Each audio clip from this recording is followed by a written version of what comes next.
Alright guys, it's time to look at Gate Token on the channel once again. Now you can see we did have this little trend line since about the 20th of December, which was holding up Gate for quite a while. It held it up till when? About the 7th of January.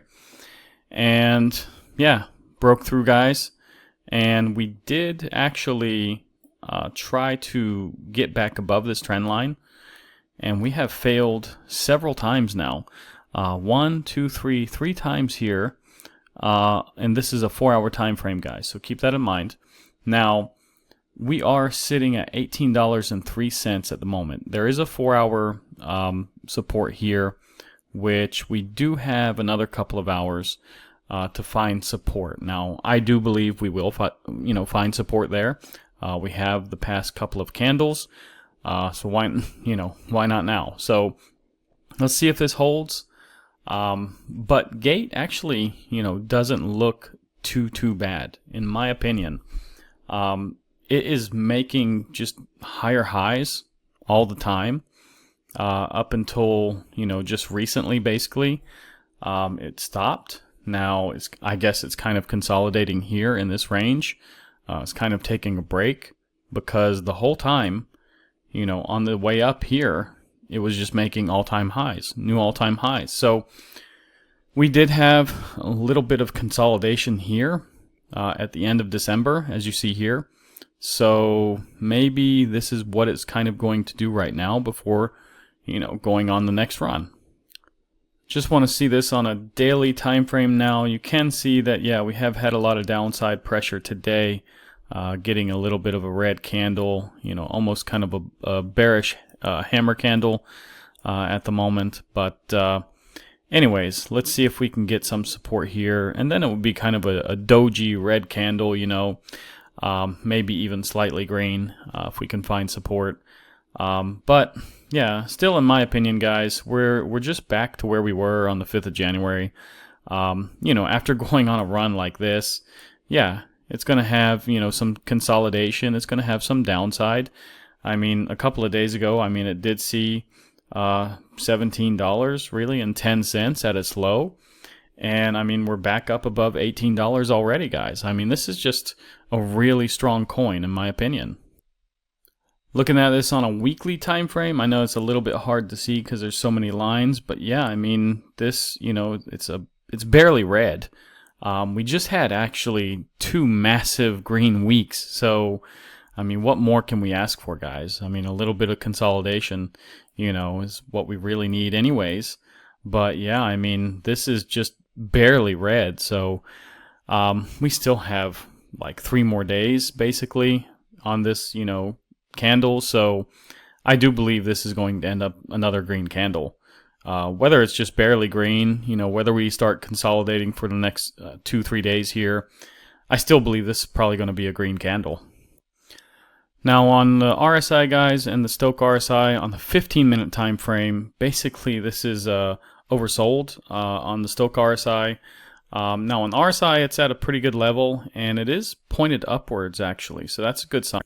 Now on the 1-hour time frame, guys, pretty much the Stochk RSI is in the middle, although it is pointed down, so that's not the best thing. It needs to be maybe curving back up for us to get some momentum.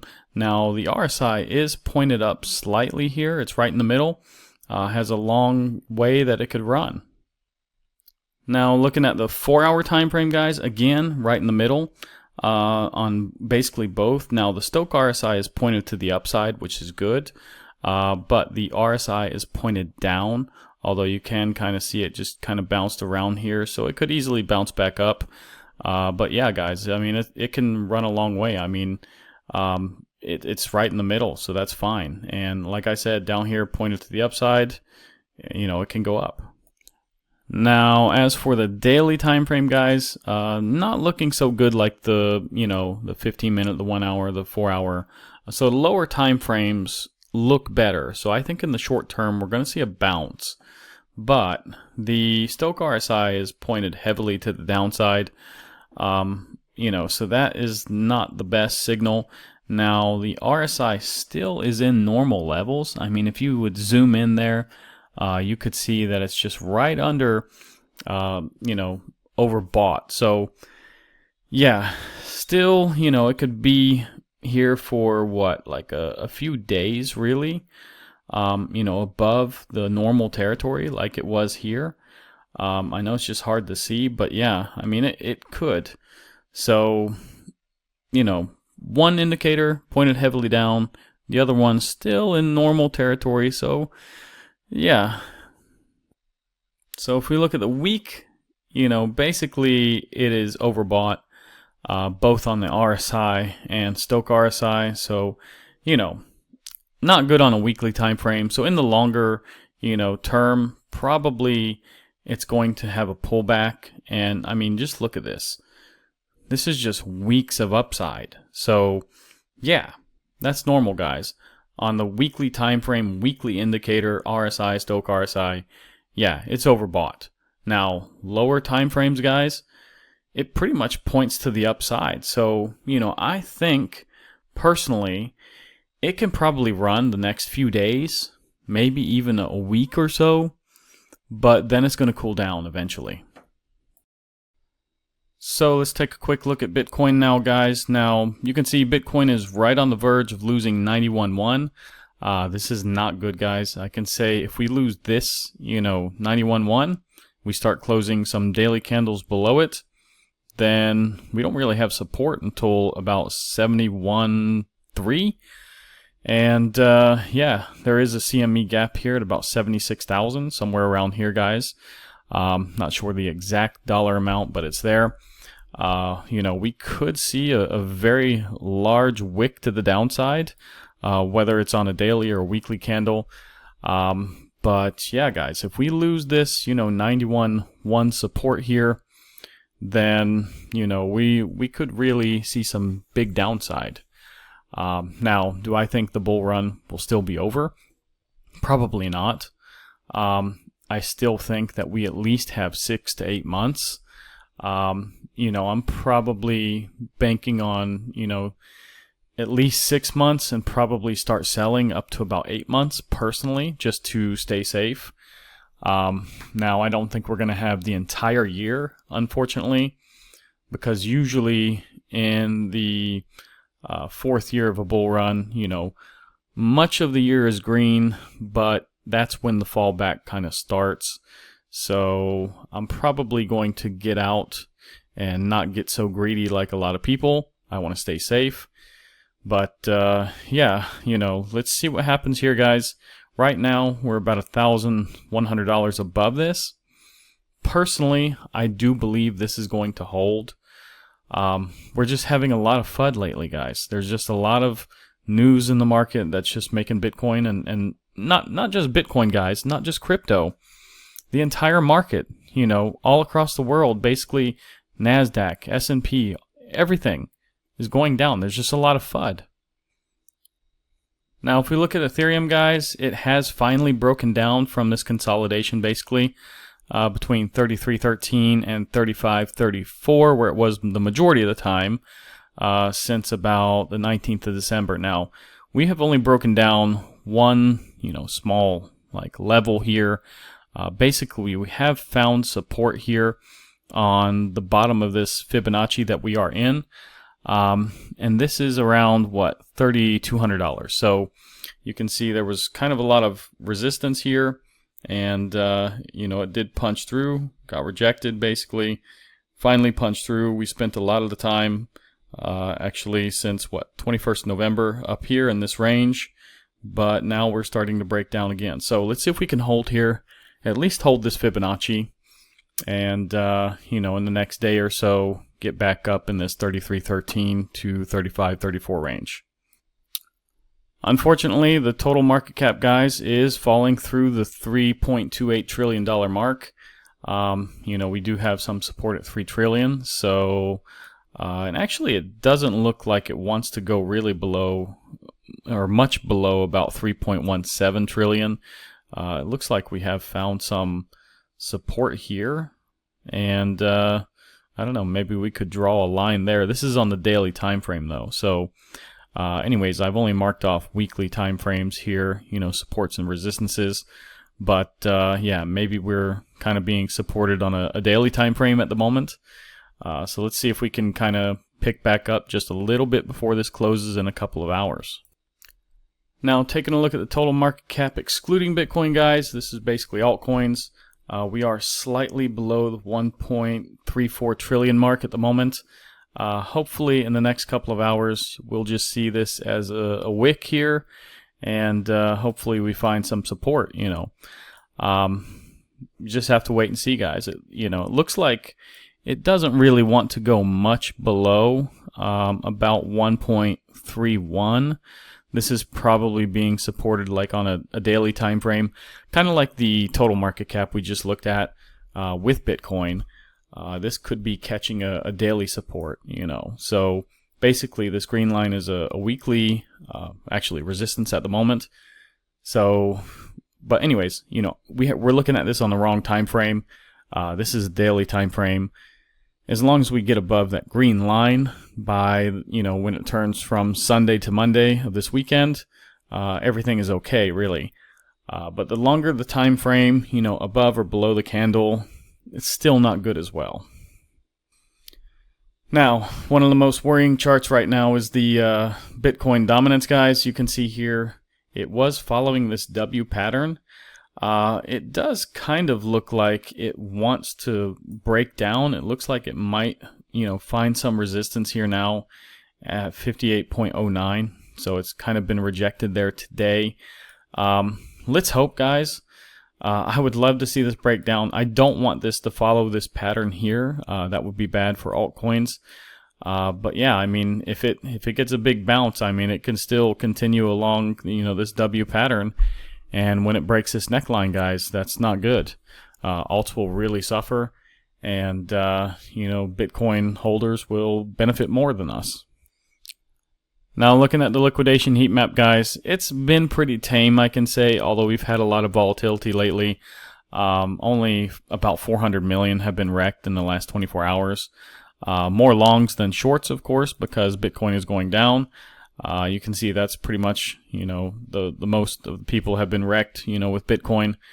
But yeah, stay away from, longing and shorting, guys. I don't recommend it unless you're a true professional at this. I've lost a lot of money, playing with longing and shorting and leverage. It's just really hard, guys. Now, taking a quick look at the altcoin season, let me refresh this. Okay, actually, wow. It was 49, now it's 51. And that's, like I said, that is because it kind of found this maybe wall here at 58.09 and starting to bounce down a little bit. So, yeah, I mean, we'll see what happens in the next few days. But we are actually more on the altcoin side than the Bitcoin side now. So that's good to see. But yeah, just got to be patient. Now, as for the fear and greed, guys, we are at 69, which, hey, that's, where I really want to be. Like I said before, below 70, 68 maybe, 69, this is not bad. I mean, it is greed, but it's not like deep greed, guys. So yesterday was a 70. I didn't look at this yesterday because I didn't do a video. But, yeah, I mean, we are kind of cooling down, and that's what I really want to see. Now, Pi Cycle Top Indicator, guys. It's basically still far away from crossing, so that's one of the biggest indicators here in this space, and that's another big reason why I say it's still not over, guys. This is just a bump in the road, and we're gonna have a lot of them along the way, guys. Last bull run we saw 30 and 40, maybe percent corrections. I mean, it was insane, guys. I mean, really, you just can't imagine so much fear. There's not even that much fear these days, when we're seeing these corrections like from 108 to, 91, 92, where we're at now. I mean, for me, this is nothing. Back 4 years ago, I mean, it was scary. Now, guys, if there's anything we need tomorrow, we need non-farm payrolls to really be good for us. If we don't have a good non-farm payrolls, guys, that 91 is probably going to break, and we're going to go down. So tomorrow is very important. Now this is 8:30 in the morning, U.S. Eastern Time. So my time in Czech Republic would be 2:30 in the afternoon. So if you're on European Central Time, that's what the time will be. So non-farm payrolls for December, it has to be good for us guys. If it's not, if it's a disaster, if it's not even close to the number that they're forecasting, we're going to go way down, guys. So we also have Michigan numbers tomorrow. Those can be quite important as well. Hourly earnings and things can be a little bit important. Private non-farm payrolls may be slightly important too. But we need non-farm payrolls, guys. Looking at the interest rate cuts, guys, so basically in about 20 days, it looks like, 93% are not expecting any cut. Actually, I saw on another influencer's channel that for this year, there's only like one forecasted cut, so I'm a little bit surprised. I mean, I could scroll through this forever and we could look at it, but I just want to look at the current, month, basically. But yeah, it looks like they only predict one cut. Now, personally, like I keep saying, I believe January, May, July, October, not going to be any cuts. But I do believe the in-between months, from what I just said, you're going to have cuts. So, yeah, we're probably going to get a Christmas bonus next year. September, yeah. June, yeah. March, yeah. Just have to be patient. Really, it's, this could even prolong the bull run. And depending on how this goes, maybe I even stay in this longer. Now, this is pretty bloody, guys. Crypto bubbles, it's mostly red candles. You do have some dark, deep reds. But a lot of these projects, went way up. For example, AI, 16Z, virtual, my God. That has been on a tear. But, really, when you're looking at this chart, it isn't actually that bad for most of these coins. For example, look at XRP. It's only minus 2%, guys. Gala, minus 2.8. No, now it just updated. It's a little bit more down. But anyways, this still isn't bad. Everything is like 2, 3, 4, maybe 5%. Of course, you do have some, outliers. But yeah, when you have like across the board, like 13 or 18 or 22%, that would be horrible, I would say. But we only see about 5 or 6 of these, big bubbles. 7, maybe you could include Render and ENA. But there really isn't that many big bubbles here. Now, guys, if you want to stake your coins, you can go to Coinando, type in, for example, Bitcoin. You'll have a list of places. Keep in mind you have to stake for some amount of days, or if it's flexible, for example, you do have limits and things to be aware of. Be sure to check the websites. Don't just take Coinando's word for it. Sometimes it's wrong, guys. So keep that in mind. Be careful. But yeah, probably realistically, you'll get, something for Bitcoin like 7 or 6%, in reality. And you're not going to get these 100% like up here, or 318%. This is dual investment. That's not even staking, guys. So, I don't even know how that works, honestly, myself. But anyways, guys, if you like this video, like, subscribe, activate the bell, and I thank you for your support, guys. And I'll see you in the next one.